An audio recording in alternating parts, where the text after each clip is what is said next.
Buenas noches, padre, ¿cómo me le va?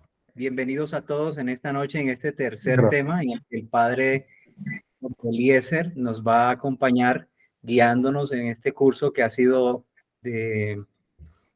muy productivo para todos, en especial en la vida cristiana y en el crecimiento espiritual. Buenas noches, padre Jorge, buenas noches a todos. Buenas noches, bienvenidos todos. ¿Ya cuántos hay? Esperamos un poquito, ¿qué? Si vamos a esperar unos 5 minutos, ¿le parece? Listo. Listo. Bueno, vamos a esperar 5 minutos mientras se terminan de conectar el resto.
Buenas noches, padre. Buenas noches a todos. Buenas noches, bienvenida. Buenas noches, padre. Buenas noches a todos. Buenas noches. Buenas noches, padre. Buenas noches a todos. Buenas noches, Emilia.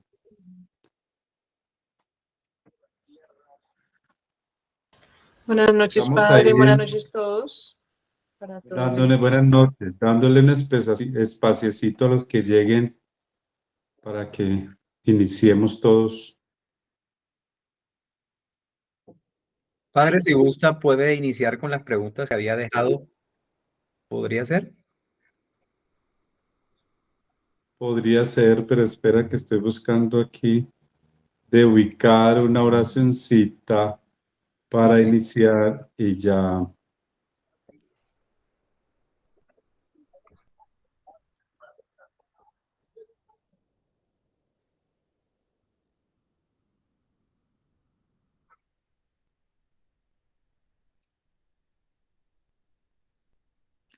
Buenas noches, padre Jorge. Buenas noches, Buenas noches, Daniel. Isabel. ¿Cómo Buenas vamos? noches Buenas para noches, todos. Bien, Isabel. padre, muchas gracias. Mm, Buenas noches, padre. Buenas noches, padre. Buenas noches, Gloria. Buenas noches, Amanda. Buenas noches para todos. Gracias.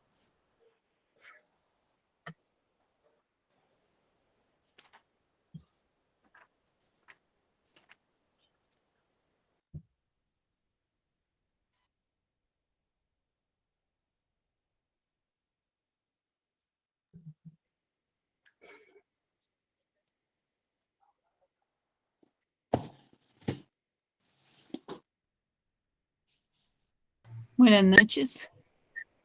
Buenas noches. Bueno, voy a iniciar con esta oración a la Virgen María para que nos disponga ella también en esta noche a vivir este momento también de comunión y de iglesia.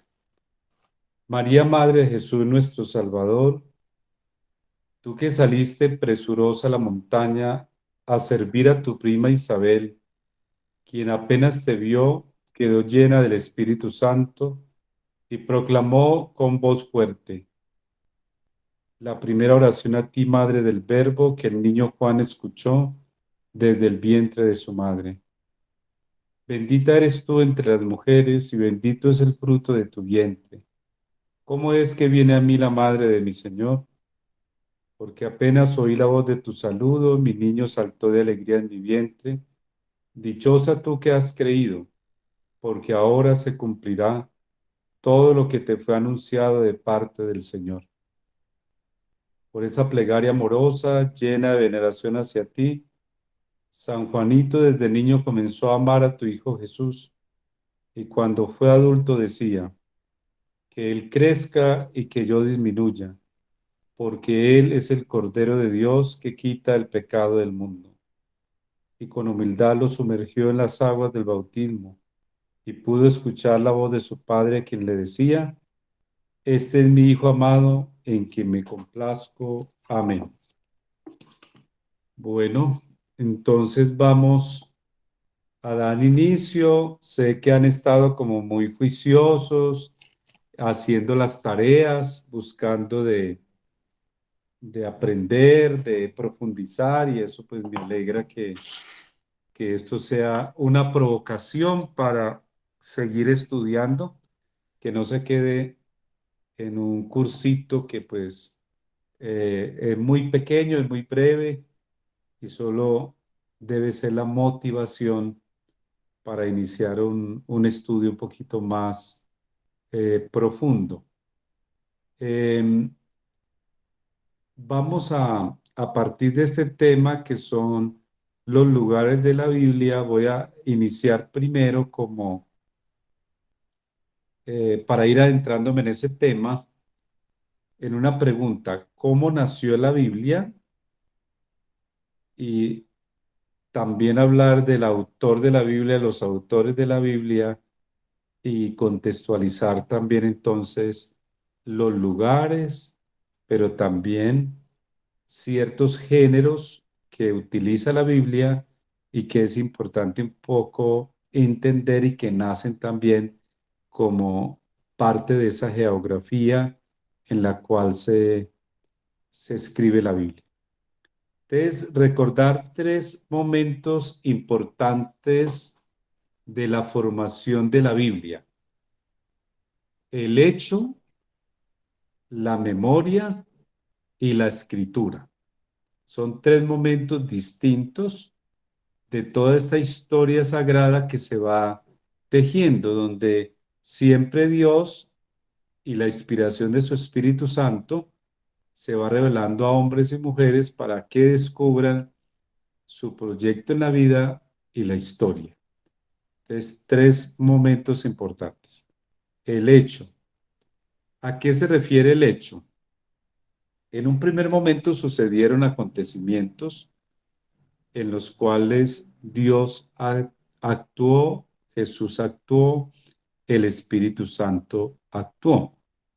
Sobre algunas personas concretas que nos narra la Biblia o sobre comunidades también específicas. Por ejemplo, ese pueblo de Israel que está en esclavitud en Egipto y que debe volver a la tierra de promisión, entonces Dios habla a ese pueblo a través de un caudillo, digámoslo así, que es Moisés. Entonces, el hecho es el acontecimiento, eh, el, algo que se verificó y que pues pudimos ahí como ir uniendo un montón de hechos que se fueron después transmitiendo y que pues nos dan como resultado lo que hoy nosotros tenemos.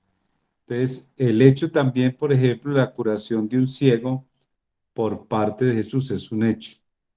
El hecho, los viajes del apóstol Pablo, y nos va a hablar de esos viajes, de ciertas situaciones que vivió, nos va a hablar también de ciertas comunidades.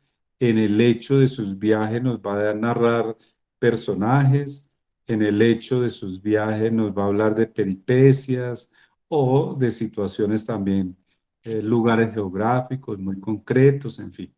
Entonces, el hecho es un acontecimiento real. Luego, ese hecho se mantuvo mucho tiempo en la memoria y ese es un segundo momento.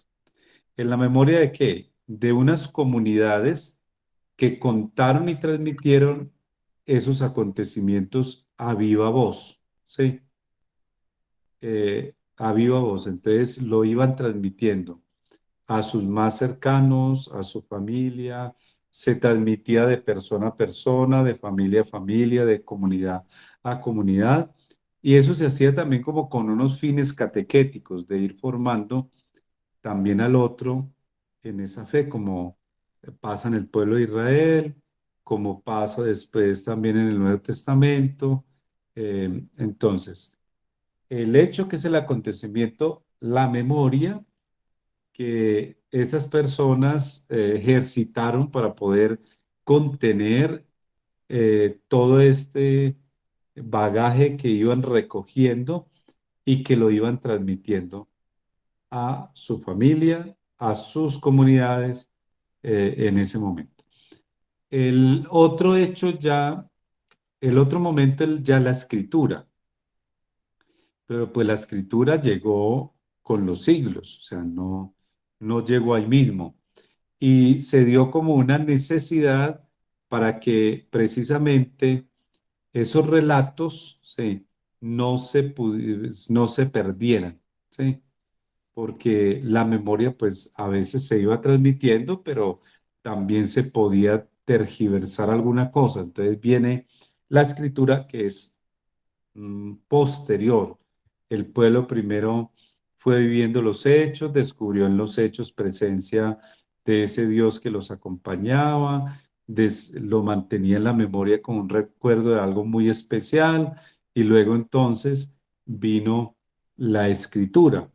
Y la escritura, entonces, es esa inspiración de Dios, esa revelación de Dios que en los agiógrafos, así llamamos al escritor sagrado, agiógrafo, es el que va escribiendo esos relatos. Entonces, entramos después de tener en cuenta como esos tres momentos, entonces, ¿quiénes escribieron la Biblia? ¿Sí? Lo primero que tenemos que tener en cuenta es que Dios, diríamos, es el inspirador, es quien revela, pero quien escribe es algunos legisladores, diríamos, algunos sacerdotes de la época, algunos escribas, maestros, historiadores, profetas, sabios, poetas, evangelistas, apóstoles, catequistas, padres y madres de familia. Ellos fueron recogiendo y comunidades. Por eso hoy hablamos de que la comunidad joánica recogió todo el bagaje de Juan, la de Mateo, la lucana de Lucas, fueron recogiendo todo eso ya las comunidades. Ellos como autores, sí, viene la comunidad a reconocerlos precisamente porque fueron los que reunieron esa comunidad y le iban transmitiendo. Pero entonces nosotros tenemos claro para nuestra iglesia católica y para las confesiones también cristianas, para ortodoxos, que Dios habló en la escritura por medio de hombres y en lenguaje humano. Eso no se nos puede olvidar. Es un lenguaje humano, pero es inspirado por Dios. La Biblia es palabra de Dios, es un pensamiento expresado de Dios a través de sonidos humanos, es un estilo de hablar a la humanidad, porque Dios escoge a un pueblo concreto, un pueblo con características muy concretas, con una historia concreta, ubicado en una geografía concreta, y le va hablando a ese pueblo, al pueblo de Israel, ¿sí? Y a través de una larga historia que Dios va acompañando, y eso es lo más bonito. Y yo quisiera que pues, nosotros pudiéramos entender como eso, en el amor que Dios nos tiene. Dios pacientemente ha acompañado la historia y ha acompañado a cada uno con un amor que no se cansa y que un amor que va ahí como al ladito, ¿sí? Y se mete en los acontecimientos de los hombres y va actuando a través de ellos y es como que a veces también tiene esa paciencia para soportar las equivocaciones de los hombres. Y la palabra de Dios, toda la Biblia nos habla también de esos errores humanos donde pues Dios, porque nos dio esa libertad, pues fue dejando que el hombre también hiciera. Entonces hay cosas que nosotros descubrimos ahí como esa paciencia de Dios a través de todo eso. Pero entonces para nosotros es que Dios nos habla en la escritura como autor principal de ella. Dios nos habla en la escritura como autor principal de ella. Y allí diríamos, Él nos va entonces hablando de qué cosas. Primero Dios nos habla de sí mismo, de sí mismo. En la Biblia todas las páginas nos hablan de Dios, pero no precisamente un Dios lejano, juez, como pareciera a primera vista. Cuando leemos frases como yo soy el que soy, el Dios de poder, el Señor de los ejércitos, ¿sí? Uno ahí como que lo puede sentir así que es un Dios juez, pero después también lo descubre uno como un Dios personal, un Dios vivo, un Dios cercano, un Dios providente, un Dios amoroso. Sí, y es ese Dios que está ahí caminando con nosotros y de una manera ya más visible en el Nuevo Testamento cuando se hace persona en la persona de Jesús.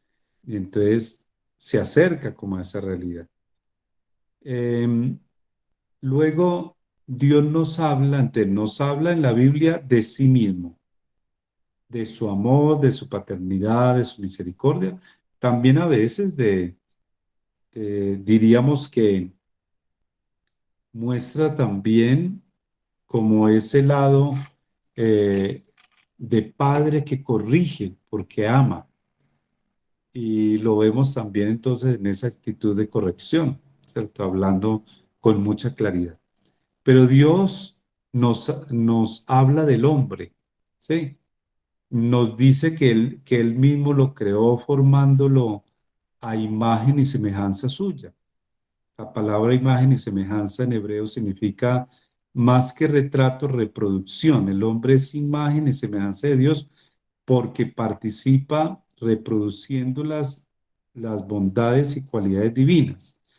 No es un Dios, pero lo hizo a imagen suya y entonces nosotros somos esa reproducción de Dios, perfecta de Dios. Él nos habla del hombre y en el primer libro de la creación, en el Génesis, nos habla de nosotros los hombres.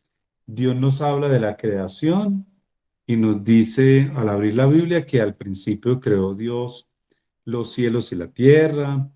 El mensaje nos intenta dar de la creación una descripción científica, sino una información popular. Sí. ¿Por qué subrayo este aspecto?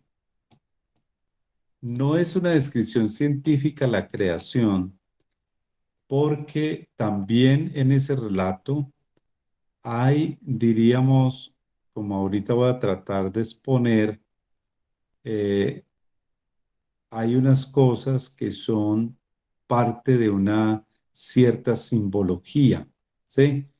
Que puede ser ese número 7. El número 7 de que nos habla en 7 días puede hacer parte de toda esta simbología. Por eso no es un libro científico, es un libro, diríamos, que nos quiere dar una información popular de una manera muy sencilla. Parece como todo un relato, un poema de la grandeza del Creador que da gusto leer en esas primeras páginas. Es muy bonito el libro del Génesis, como este Dios dedicado a crear cada cosa, a embellecer cada cosa. Sí, entonces es un relato, diríamos, más de una enseñanza popular a su pueblo y no de un relato netamente científico, porque si vamos a eso, entonces los científicos tendrían mucho que decir en contra del libro, pero para nosotros es eso, la narración de un Dios que desde el principio nos pensó con amor. Nos habla la Biblia, Dios nos habla en la Biblia de la historia de la salvación. Sí, es fundamentalmente la Biblia historia de salvación, historia de un pueblo que el mismo Dios escoge para que a través de él vaya transmitiendo el mensaje salvador a toda la humanidad. Entonces habla la Biblia de esa historia, cómo se va siendo presente Dios en acontecimientos muy concretos, en experiencias muy concretas del hombre. Nos habla de Jesucristo, que es el enviado de Dios al mundo, cuya misión principal es reconciliarnos a nosotros con el Padre. Nos habla del reino de Dios, anunciando ese reino que está presente en el aquí y que es un reino que esperamos en la parucía de los tiempos, al final de los tiempos, pero que desde ya estamos construyendo en el día a día. Entonces la Biblia también nos habla de eso, Dios nos habla en la Biblia de eso. Nos habla también de la religión, de la gran lucha entre el bien y el mal, de las virtudes teologales y cardinales, del comportamiento del hombre, de la felicidad, de los sacramentos, en fin. En resumen, la Biblia es un libro, el gran libro, que nos dice cómo todas las cosas creadas, materiales y espirituales, vienen de Dios y se sostienen gracias a su providencia amorosa y vuelven definitivamente a Él. Entonces, Él como autor principal es el que revela y es el que va precisamente, precisamente acompañando a todos estos legisladores, sacerdotes, escribas, maestros, evangelistas y apóstoles que están encargados de hacer esa transmisión del hecho.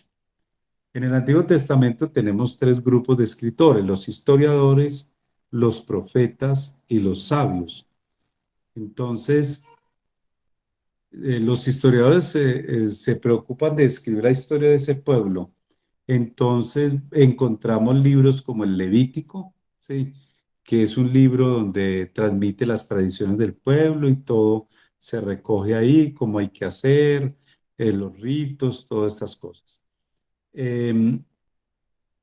Luego los profetas, que se encargan de predicar, y el profeta anuncia no su pensamiento, sino que anuncia lo que Dios le suscita en su corazón. Entonces son ellos los que van anunciándole al pueblo también a veces cómo Dios está preocupado y cómo Dios a veces también está como enojado. El profeta advierte, el profeta va y anuncia, el profeta va y denuncia. Y luego están los sabios, que fueron recopiladores de la sabiduría popular y la reflexión sobre la vida cotidiana, las oraciones que se hacían en la casa o en el templo.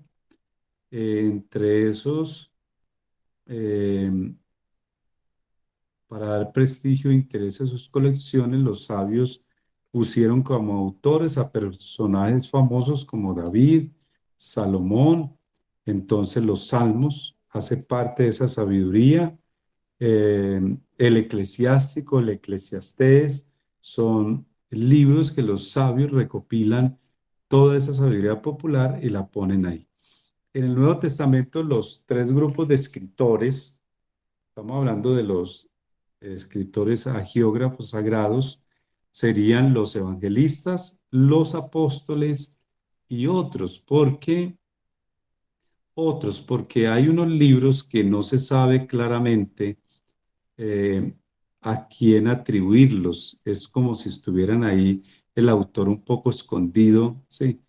Pues en los estudios algunos han atribuido a Juan, por ejemplo, el Apocalipsis, eh, también a Pablo, Hechos de los Apóstoles, en fin. Pero hay libros que se quedan ahí como los evangelistas entonces, que son cuatro: Mateo, Marcos, Lucas y Juan, y a ellos sumamos los libros de los Hechos de los Apóstoles, escritos por Lucas, los apóstoles, que son otros escritores.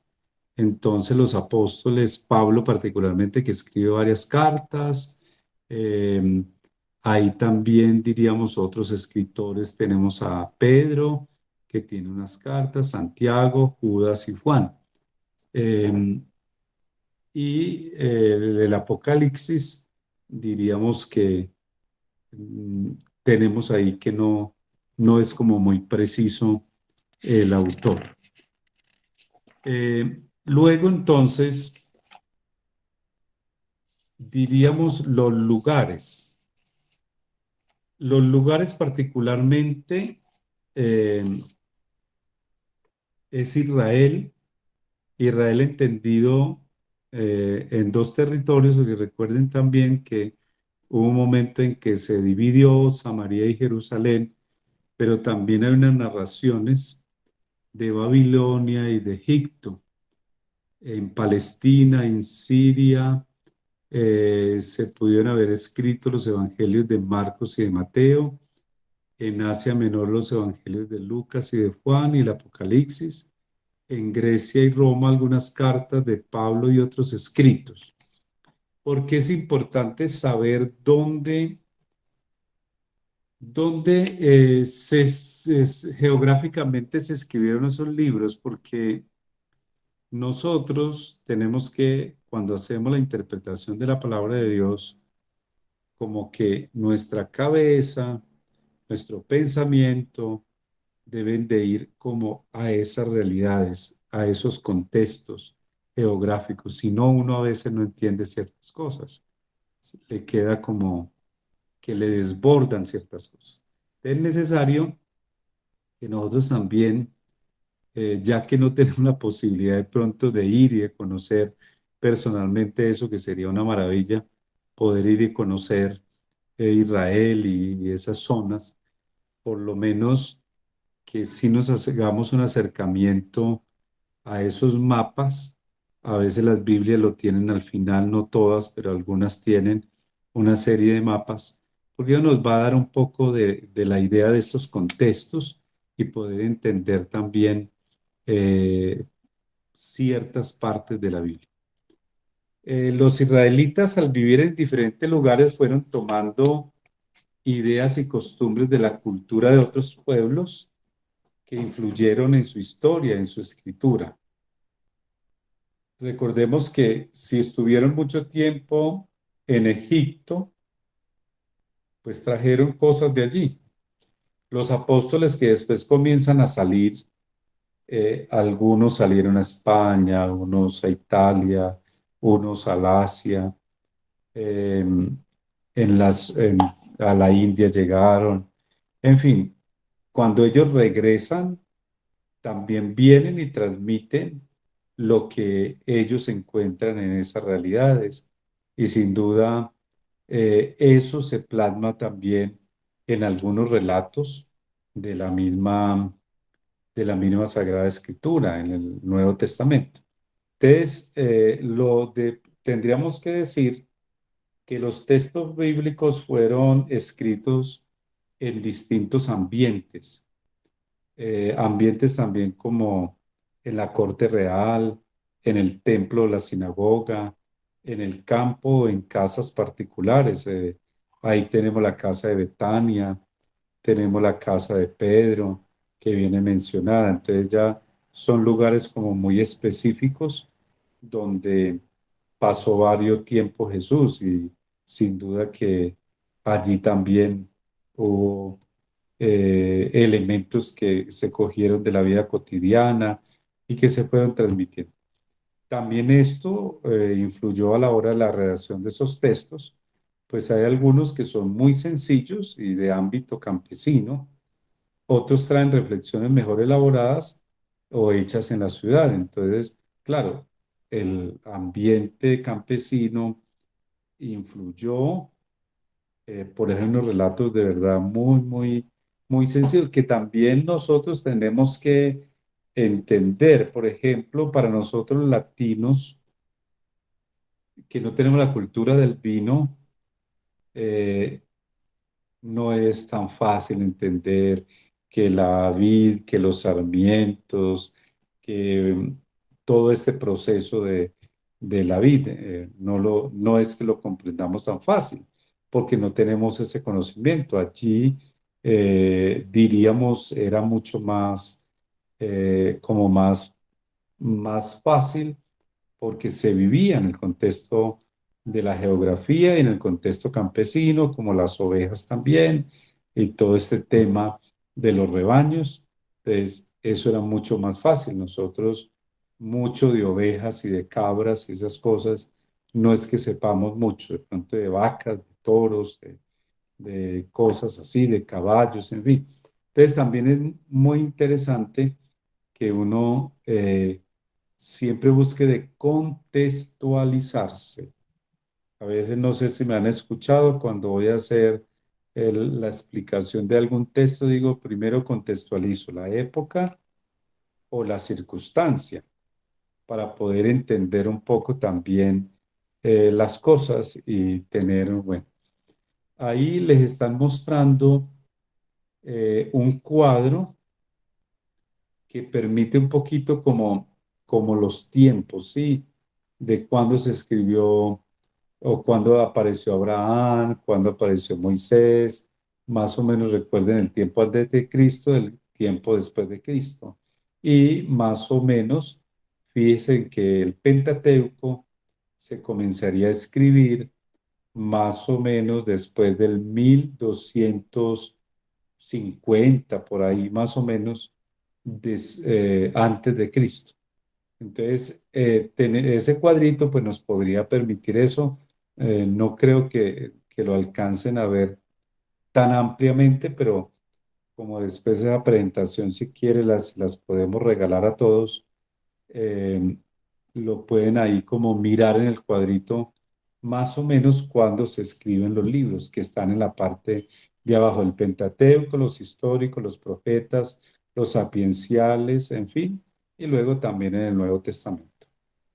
Ahí habla de tradición oral y los pequeños escritos que se comienzan después a hacer y que pues, ya después se elaboran un poco mejor.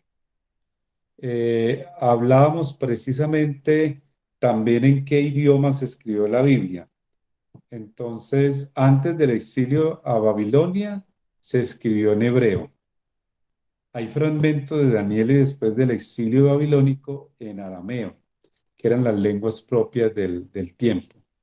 Luego viene, en el Nuevo Testamento, se escribió totalmente en griego y en un griego popular, para decir que era el griego que hablaba toda la gente, denominado koiné.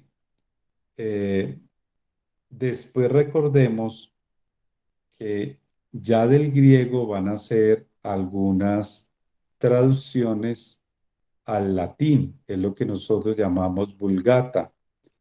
Y eso se lo debemos eh, a San Jerónimo, que es precisamente quien hace la traducción al,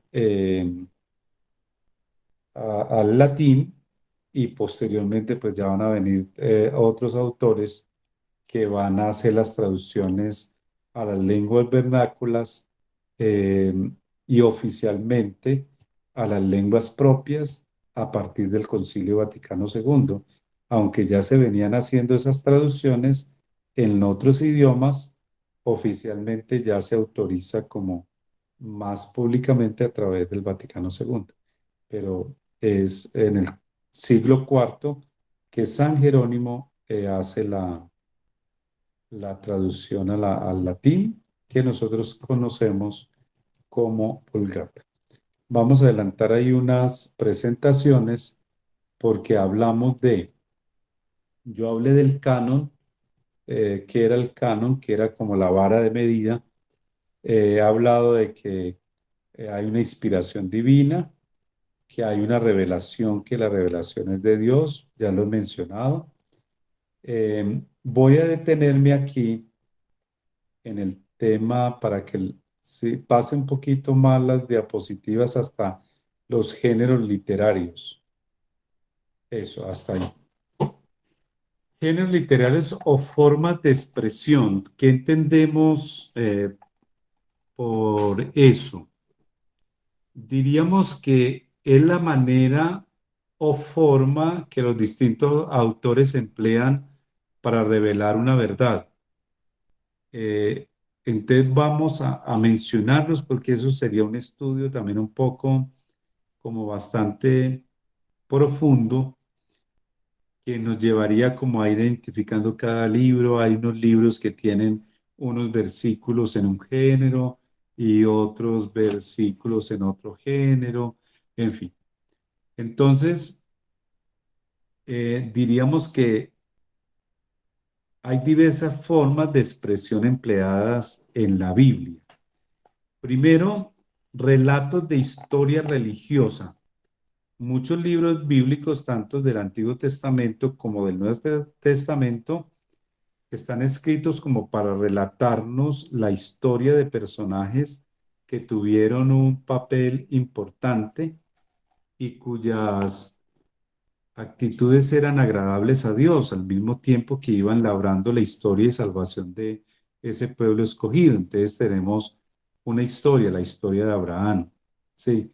Y en esa historia de Abraham, la alianza de Dios con su pueblo, luego la historia del pueblo que es sacado de la esclavitud, ¿sí? La liberación de Egipto, diríamos que es una historia. Hay libros que nos hablan de las guerras, de los sufrimientos, de las victorias. De estos los llamamos relatos de historias religiosas o de historias sagradas. Hay relatos con mensaje religioso, son narraciones no necesariamente auténticas que tienen la finalidad de comunicarnos una enseñanza. Por ejemplo, el libro de Job y Tobías son libros que es un relato con un mensaje religioso, no necesariamente es histórico, ¿sí? No me voy a detener ahí porque pues podríamos, bueno, ¿y por qué no es histórico? Porque en realidad el libro lo que quiere es enseñarnos algo, ¿sí?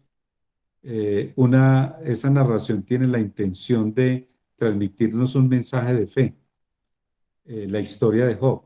Entonces es un libro escrito como una narración religiosa para ayudarnos o ayudar al pueblo, ayudarnos hoy a nosotros a entender el mensaje de la fe. Es un hombre que sufre, un hombre que tiene todo, un hombre que no tiene nada, que entra en la pobreza y viene la prueba de la fe. Entonces, la finalidad del autor es llevarnos allá. Hay una forma poética de expresión en el Antiguo y en el Nuevo Testamento. Son eh, libros escritos en forma poética. Por ejemplo, el primer capítulo del Génesis que habla de la creación del mundo, el Cantar de los Cantares, los Salmos son como poesías, ¿sí? Son poesías, maneras como de narrar de una manera así como melodiosa y agradable un mensaje. Entonces, esos libros los llamamos que tienen una expresión poética en los textos, no todos así. El cántico entonces, como el de Moisés, el de Zacarías, el Magnificat de María, son, diríamos, textos con expresión poética o forma poética. También Pablo en Colosenses 1:15, cuando habla de Cristo, que es el principio de todo, cuando morir y vivir con Cristo en segunda de Tesalonicenses, de Timoteo, perdón, cuando en la primera de Timoteo, Cristo es el Señor de todas las naciones, ahí encontramos esta forma poética de expresión de la Biblia. Forma de expresión apocalíptica. Viene de Apocalipsis, palabra griega que significa revelación. Esta forma de escribir estuvo en un tiempo de moda entre los profetas, entre todos Ezequiel y Daniel en el Antiguo Testamento, y en el Nuevo Testamento encontramos un libro de tinte netamente apocalíptico, que es el libro llamado Apocalipsis, ¿sí? Donde vamos a tener todas unas simbologías, unos montón de números, de cosas, que también hay que aprender a leer de una manera así, simbólica, ¿sí? ¿Qué es lo que se pretendía y en qué contexto fue que se escribió ese libro? Hay formas de expresión proféticas, entonces tenemos todo el libro de los profetas, menores y mayores. Entonces, en el profetismo diríamos, el profeta lo que quiere es hacer un llamado a la conversión y a la fe, y por eso entonces les infundía a los israelitas el profeta infundía a los israelitas mucho respeto, ¿sí? Y mucho temor, porque era como la voz de Dios a través de esa persona que estaba anunciando eh, algo, ¿sí? Para que se convirtiera. Luego en género llamado parábolas, que lo encontramos más que todo en el Nuevo Testamento, pero en el Antiguo también hay. Por ejemplo, cuando Isaías habla de la viña, sí, Ezequiel también utiliza alguna parábola, pero sobre todo, diríamos, lo encontramos más en los textos del Nuevo Testamento, y recordemos que las parábolas son comparaciones, ¿sí? Entonces, es un género utilizado para llevarnos a una enseñanza trascendental a través de algo pues muy concreto. Entonces, la parábola del Padre Misericordioso, que nosotros hemos conocido como del Hijo Pródigo, es enseñarnos el amor del Padre que perdona siempre a pesar de que nosotros nos vamos de la casa, pero es una parábola, es una comparación. Las alegorías. Es una comparación basada en una metáfora continuada. Ejemplo, el buen pastor, la vid y los sarmientos. Estas no son parábolas, sino son alegorías. La parábola, diríamos, es una comparación. La alegoría es una comparación, pero basada en una metáfora continuada. El buen pastor, la vid y los sarmientos. Hay también maneras de expresarse en la Biblia a través de metáforas, cuando se trasladan las palabras del significado propio mediante una comparación implícita a otra de significado impropio. Cuando Jesús dice, vosotros sois la luz del mundo, emplea una metáfora. Vosotros sois la luz del mundo. Esa es una metáfora. Un símbolo. Es un signo que se ve, que nos lleva al conocimiento de algo que no se ve. Por ejemplo, nosotros tenemos la bandera, es símbolo de la patria, ¿sí? Y en la Biblia también hay símbolos que son muy usados. En Hechos 21, 10, 13, en Primera de Reyes, hay símbolos que van a explicar una realidad, pero que no son en sí la realidad. La bandera es el símbolo de la patria, pero la patria nosotros entendemos que es un territorio, pero son también las personas que viven en ese territorio. El mito o la fábula es una narración ficticia totalmente inverosímil, ¿sí?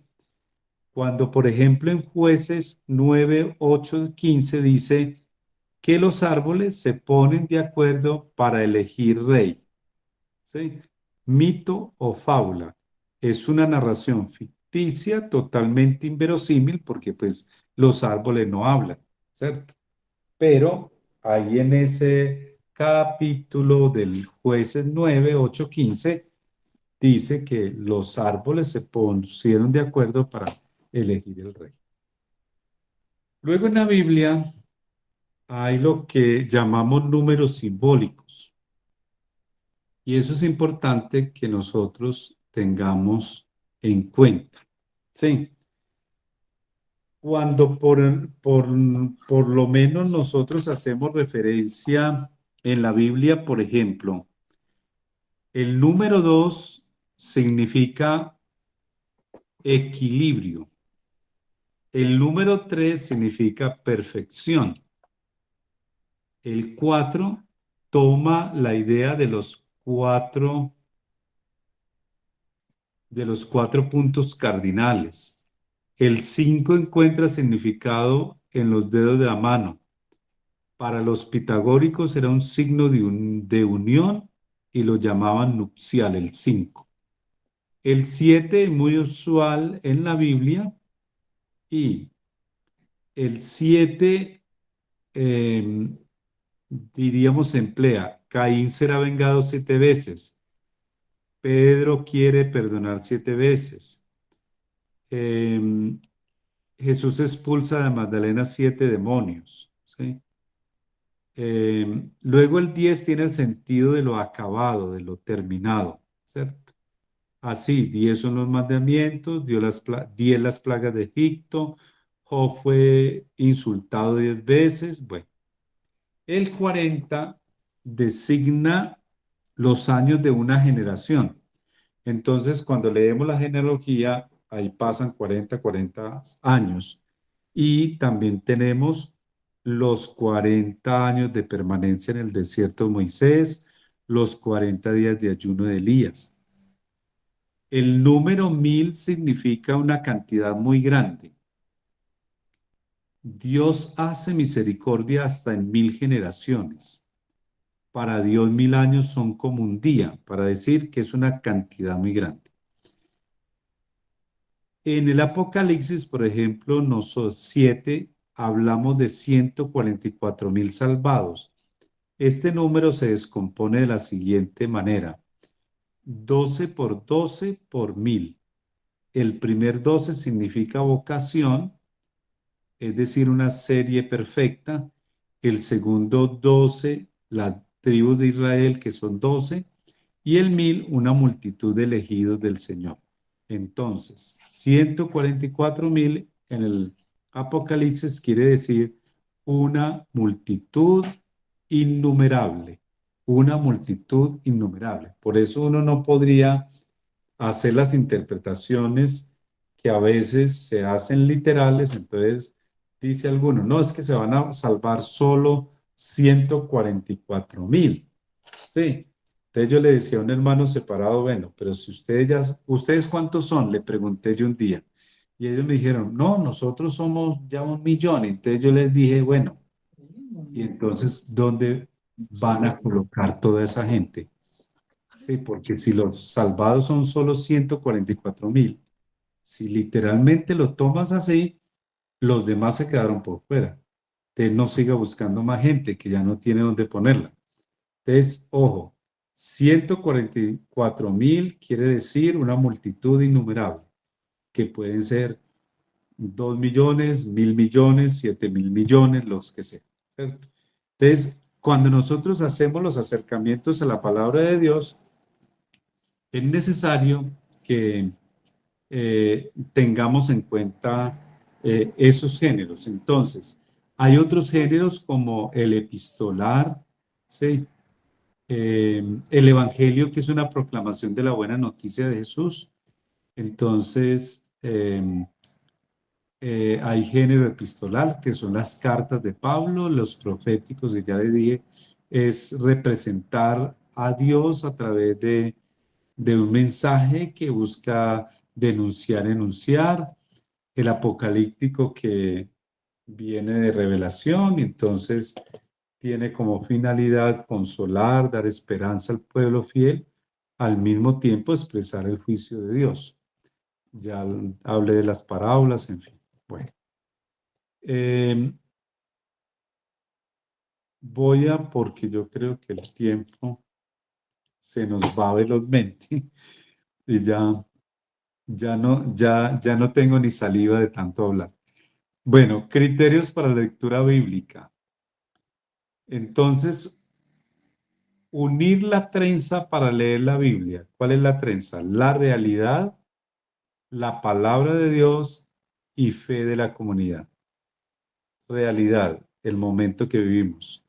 La palabra de Dios que debe iluminar esa realidad y la fe de la comunidad. En esa fe de la comunidad nosotros también tenemos que tener en cuenta las tradiciones populares de la gente, todo eso, porque ahí tenemos que aprender a leer, diríamos, la Biblia. Por eso al inicio hablábamos de que la Biblia era ventana, que la Biblia es puerta.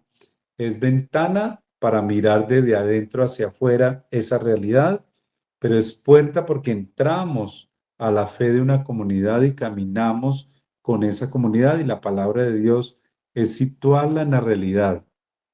No descontextualicemos la palabra de Dios. Si bien la Biblia fue escrita en un momento histórico y digamos, a través de una cultura y de una historia, esa palabra también nos habla hoy, en este contexto, en esta historia, porque siempre Dios que nos va transmitiendo su mensaje a todos nosotros. ¿Qué actitudes debemos de tener para leer la Biblia? Si deseamos leer la Biblia, primero debemos preparar como la disposición, ¿no? No vamos a leer cualquier libro, yo le decía, este no es cualquier libro, entonces por eso necesitamos preparar todo nuestro ser, el cuerpo, el espíritu, la mente, el corazón, para que esa palabra de Dios eh, nos permita entrar en ella. Es necesario, primero disponemos el corazón, aprender a amar a Dios y al prójimo, disponer el corazón. Y ahí en la palabra vamos a encontrar eso. Qué bonito fuera que, iluminados siempre por la palabra de Dios, y yo digo que en la medida que vamos entrando, que nosotros somos capaces de entrar a la Biblia, de leerla más, uno se vuelve más misericordioso, se vuelve más cercano, se compromete más, se responsabiliza del otro, porque aprende a disponer el corazón. Significaría los sentimientos para poder acercarnos a amar a Dios más. Renovar los ojos, porque la palabra de Dios nos quita las cataratas, ¿sí? Las miopías, y nos permite ver con ojo nuevo lo que Dios quiere revelarnos hoy. Ver con ojos nuevos lo que Dios quiere revelarnos. Renovar los ojos, renovar la mirada. Hoy, para los que pronto hayan seguido la palabra de Dios, el texto era este encuentro entre esta procesión que salía de Naín, que era una mujer viuda, llevaban el ataúd de este muchacho, hijo de esta viuda, que había muerto, y salían de Naín. Y Jesús va entrando al pueblo de Naín con la procesión de la vida, es decir, Él es la vida y con Él venían un montón de discípulos, dice una multitud de discípulos. Entonces, ahí dice que cuando Jesús miró, la vio a la mujer viuda, sintió compasión. Y esa es la mirada que nosotros estamos llamados a hacer. Si nosotros leemos mal la palabra de Dios, nuestra mirada le caen todas las escamas que hay, las cataratas, se nos corrigen las miopías, las desviaciones de las miradas, porque nos vamos a concentrar en lo fundamental. Los sentimientos del corazón. Luego, renovar los ojos y luego agudizar los oídos para escuchar la invitación que Dios nos hace. Mire, 3 elementos ahí muy, muy sencillos que tenemos que aprender a sincronizar. Si queremos sacarle provecho a la palabra de Dios. ¿Sí? Entonces vuelvo y repito, disponer el corazón, sentimientos, renovar los ojos, hacer esta operación de nuestras cataratas, agudizar los oídos, entonces limpiar los oídos para poder escuchar la invitación que Dios nos hace. Luego, instruir la cabeza. Porque si yo leo mal la palabra de Dios, ¿qué es lo que va a haber? Unos pensamientos distintos en mi cabeza. Uno de los problemas de la humanidad hoy es, y de la juventud, de muchos muchachos, es que ya no leen la palabra de Dios. Ya nosotros la estudiamos historia sagrada en la escuela, y a nosotros nos enseñaban la Biblia, nos enseñaban cosas. Obvio que uno metía esos conceptos acá, del perdón, de ayudar a los demás, de cierta sensibilidad, porque estaba aquí en la mente. Hoy ya no metemos eso, ya no se da. Entonces, claro, pues la mente, al no tener el tema del amor de Dios, del perdón de Dios, de la misericordia de Dios, de la justicia, pues los valores que van entrando, los antivalores que van entrando, pues hacen saltar precisamente todo este mensaje de poder cambiar el mundo. Entonces, instruir la cabeza, luego afianzar los pies sobre la tierra, seguir las huellas del caminar del pueblo de Dios para no andar por las nubes o haciendo reflexiones que no están de acuerdo con la realidad.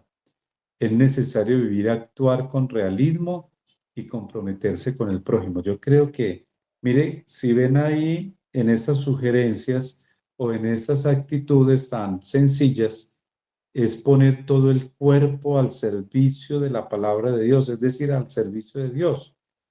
Entonces, si nosotros también aterrizamos, ojo con las lecturas interpretativas literales, que lo que hacen a veces también es volvernos como insensibles a las realidades. O sea, es necesario los pies por la tierra. O sea, conscientes de nuestra humanidad, conscientes de que Dios nos habla en la historia, conscientes de que Dios caminó con un pueblo y es a través de un pueblo que se hizo hombre y es un Dios que todavía sigue encarnado. ¿Sí? Luego la palabra de Dios otra actitud es ejercitar la lengua. Obvio, si yo me acerco a la palabra de Dios voy a tener destreza también para expresar esa palabra de Dios. Entonces mi mensaje ya no va a ser, me van a perdonar, hablar bobaditas o dedicar el tiempo a habladurías. No, ya como mi cabeza está llena, como mis sentidos se han llenado de eso, yo lo que hablo es hablar de Dios y hablar de la palabra de Dios, no con versículos aprendidos. Ojo, no estoy diciendo eso, porque a veces nos volvemos eso, como simplemente propagadores de versículos. No, es de una experiencia, es de un encuentro que me lleva a hablar de una presencia que me está transformando y que me está caminando. Esa palabra de Dios, pues me lleva también a hacer oración. Entonces yo le pido al Espíritu Santo que nos dé esa luz, esa fuerza para compartir con el pueblo, con la gente, con mi familia, con los que trabajan conmigo, la fe, la esperanza y el amor. De la oración que de la palabra de Dios me va llevando también a esa actitud del corazón. Y bueno, y ya como al finalizar esto, ¿quiénes deben guiar en el estudio de la Biblia? El Espíritu Santo, Jesucristo, la Iglesia, la comunidad viva, sobre todo eso. Tratemos siempre de ser muy fieles a la iglesia. No nos dejemos desviar de cositas por ahí.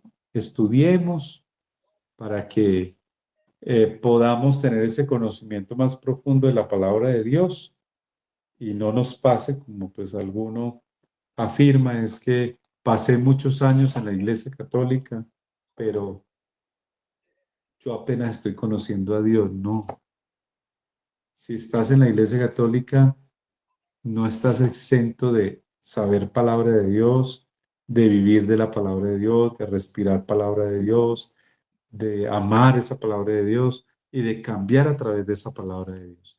Es la invitación a que pues busquemos de hacer este proceso lo mejor posible. Diríamos que hoy vamos a dejar así. Dentro de 8 días vamos a hacer un ejercicio para adentrarnos a través de un texto a aprender a hacer la lección divina, ¿sí? Que es la meditación de la palabra de Dios a través de un ejercicio. Entonces les pido pues que podamos tener la palabra de Dios ahí con nosotros, la Biblia, y entonces a partir de la propuesta que les voy a hacer, buscaremos de ir abriendo como los micrófonos y participamos, que sea una clase más participativa y pues invitarlos a eso, a que no dejemos de seguir ahondando.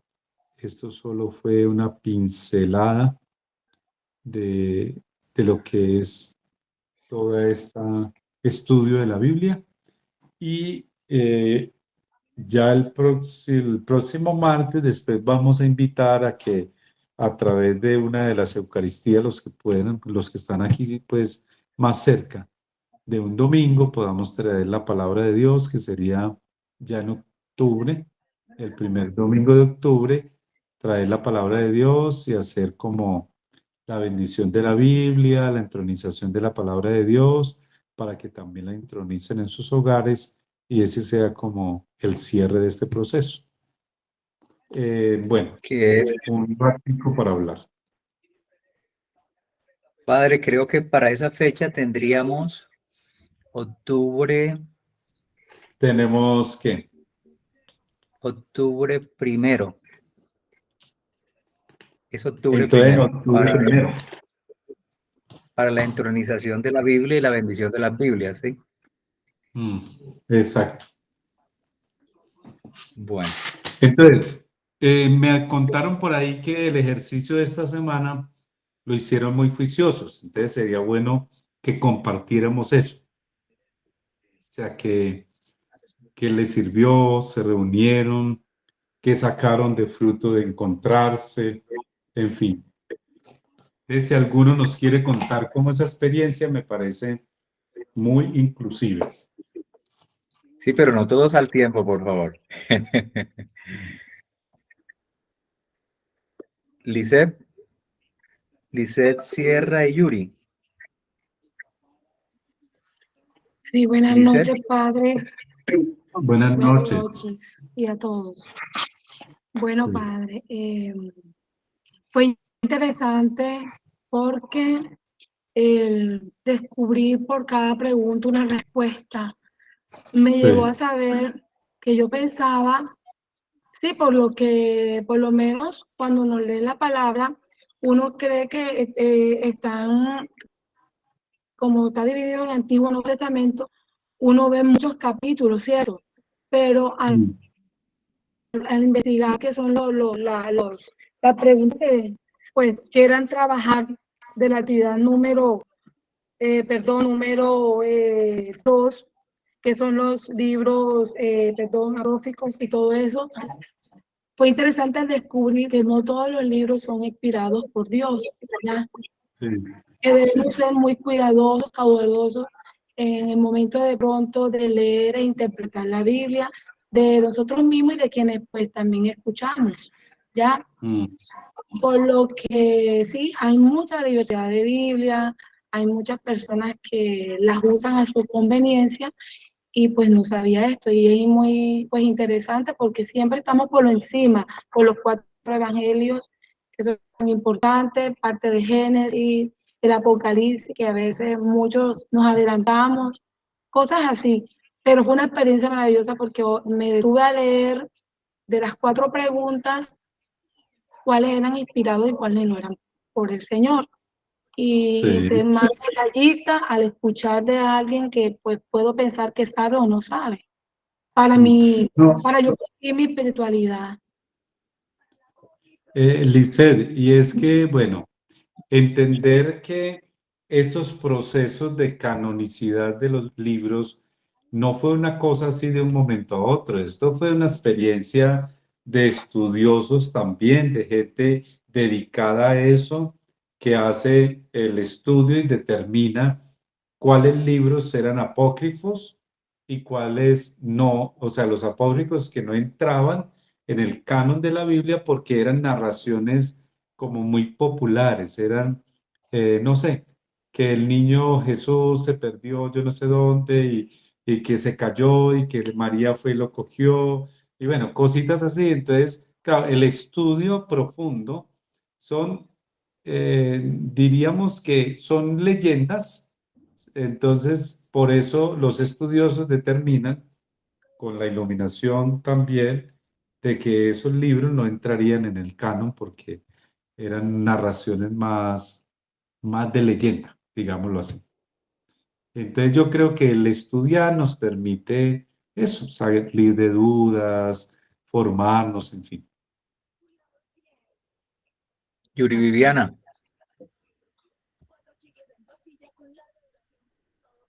Yuri, Yuri, buenas noches.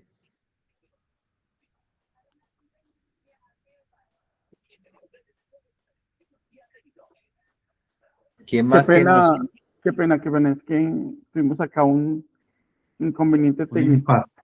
Sí. Ok, adelante. Nosotros estábamos acá reflexionando sobre pues los conocimientos. Yo recuerdo que también pues uno ve esto como por ahí en sexto de primaria, pero hasta ahora uno reconoce, pues me pasa a mí, la importancia de seguir conociendo y seguir profundizando, desarrollando la espiritualidad a través de conocer a Dios en su palabra, que es como la manera que uno tiene de conocer, de conocer y de vivir el mensaje. Amor, ¿tú qué reflexionas? Con los 2 talleres que hicimos, bueno, el primero, la verdad, yo no conocía como la historia y demás, y es súper, supremamente importante lo que decía el padre, como para uno contextualizar todo el tema, ¿no? Entonces, esto que hemos venido desarrollando en estos temas, pues, aunque de pronto son talleres pequeñitos, pero es con una información Ansiosos, sí.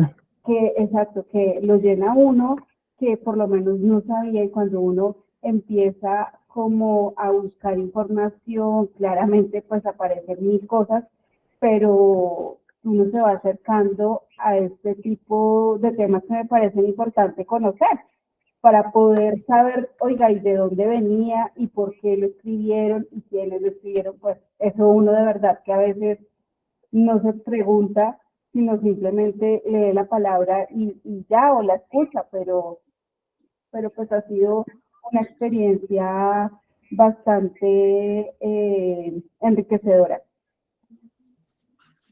Bueno, gracias. No, y fue como la forma como se organizaron, padre. Yo simplemente dije mínimo grupos de a 4, hicieron hasta grupos de 7, pero ellos mismos buscaron cómo hacer grupos desde el chat. No sé si alguien más quiere compartir.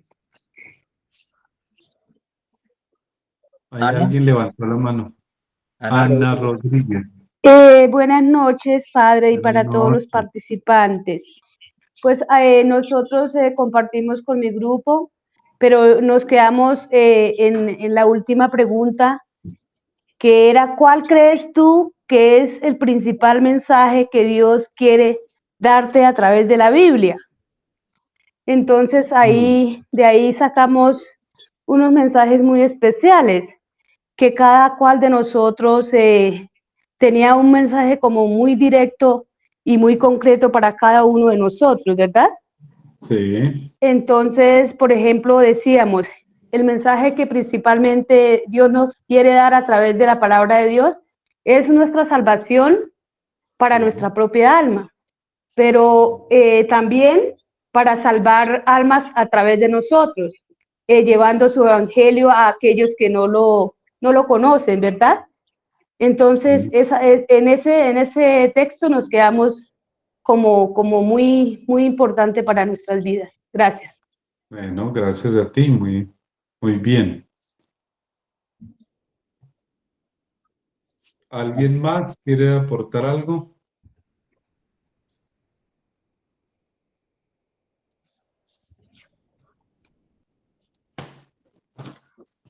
Bueno, parece que todos se quieren ir a dormir ya. No, todos se saben la lección, padre. Me parece muy bien. Bueno, entonces vamos a agradecer al Señor que nos permitió también. A Claudia Nieto levantó la mano. Claudia. Adelante, Claudia. Buenas noches. Hola, buenas noches. Pues bueno, para mí ha sido todo esto un aprendizaje muy grande. Yo desde el año pasado me empecé a acercar mucho a Dios porque digamos que uno dice que es católico porque va a misa los domingos, porque va y se confiesa de vez en cuando. Y en realidad lo que decía el padre al principio, la gente dice que se van a otras iglesias y van a conocer de Dios, pero es porque uno mismo no se encarga de cómo profundizar y tener esos conocimientos. El año pasado con mi esposo y mi hijo tuvimos la oportunidad de hacer la catequesis y en la iglesia que la hicimos nos comprometían a que la catequesis no era solo para los niños, porque uno es una familia y uno debe participar todos. Entonces la catequesis no la dictaban solo a los niños. Teníamos que ir los padres con el niño. Aprendimos todo esto de los libros, de la Biblia. Luego yo cambié el año pasado de trabajo en noviembre y en mayo tuve la oportunidad de que mi jefe me hizo la invitación al retiro y cada día me he ido acercando muchísimo más a Dios. En esta semana he tenido la oportunidad de participar con la lectura del Evangelio y la reflexión. Y uno empieza a leer y a entender mucho más la historia de Dios. Y como me decía María Teresa, que era la que me decía cómo empezar a hacer el Evangelio, hacer una oración y pedirle a Dios que lo que uno lee y les dice le llegue a cada persona, porque asimismo las personas se van acercando más a Dios y se dan cuenta de que no es solo ir un domingo a misa. Entonces, asimismo como lo compartimos en el grupo, yo lo comparto en la familia y se va regando poco a poco muchas, muchas semillas para que todos se acerquen cada día más a Dios. Muchas gracias. Muchísimas gracias a ti. Gracias, Claudia. Olga Zener nos dice gracias por su dedicación y enseñanzas, padre. Bendiciones. Entonces comenté, bueno, ahí levantó alguien la mano, no sé. Nini Johanna. Hola, buenas noches. Yo Buenas solo noches. quería primero darle las gracias, Padre, por todo el tiempo que se toma para hacer esto. Y mira que había algo que me pareció a mí interesante, y es que nosotros tenemos la Biblia en la casa y resulta que mucha de la información, pues una persona, una sacerdote también amigo, me guió un poquito en eso y me decía, mira, búscate en la primera parte de la Biblia antes de que la empieces a leer en el Antiguo, en el Nuevo, hay mucha historia de esa parte y de verdad que cuando la abrí yo, wow, es verdad, o sea, en la Biblia nosotros creo que siempre la abrimos para leer la parte obviamente muy importante de la palabra de Dios, pero la misma Biblia que tenemos, así sea pequeñita, también nos cuenta mucho esa historia que el Padre hoy nos la ha resumido, mejor dicho, súper bien.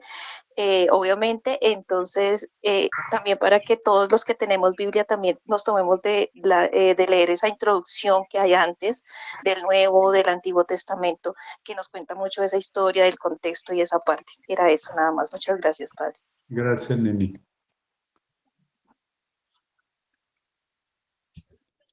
Bueno, pidamos entonces la bendición al Señor para que nos dé este descanso a todos para mañana seguir nuestras tareas confiados siempre en Él y iluminados por su palabra. Que Dios les acompañe en el nombre del Padre, del Hijo y del Espíritu Santo. Amén.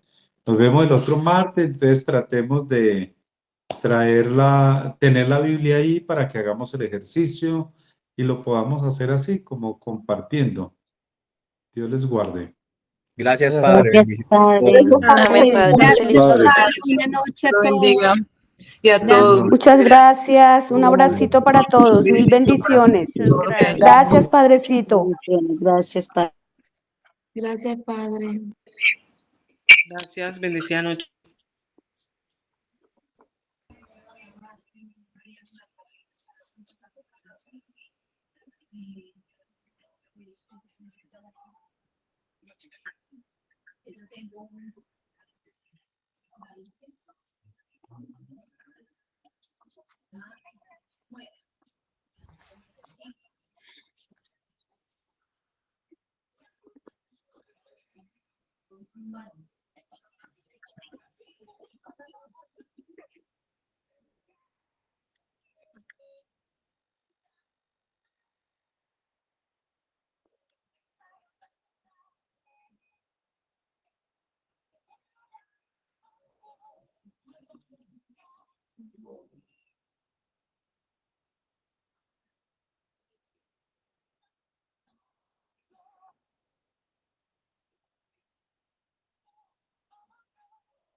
Bendiciones, Dios les pague por su participación. Los esperamos el próximo martes.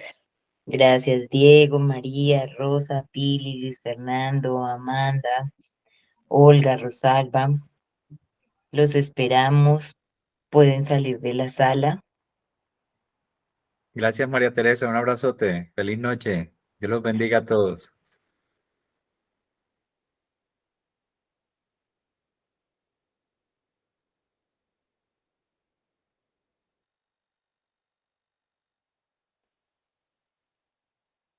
Gabriel, muchas gracias. Yo ya estaba asustada. Yo dije, no va a llegar Gabriel. Pero bueno, alcanzaste Venía a llegar. corriendo. Venía Claro corriendo. que sí, que tenías muchos compromisos. Sí. Bueno, Qué bien. bendito Bueno, sea Pili, Dios. María, Rosa Inés, Rosalba, Amanda.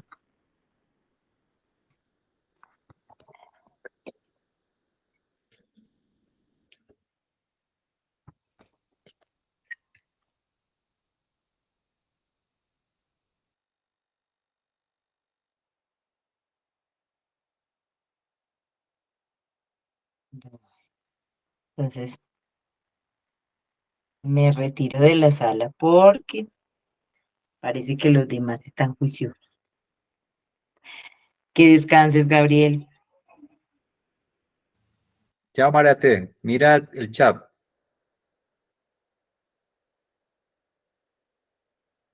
Gracias, Padre.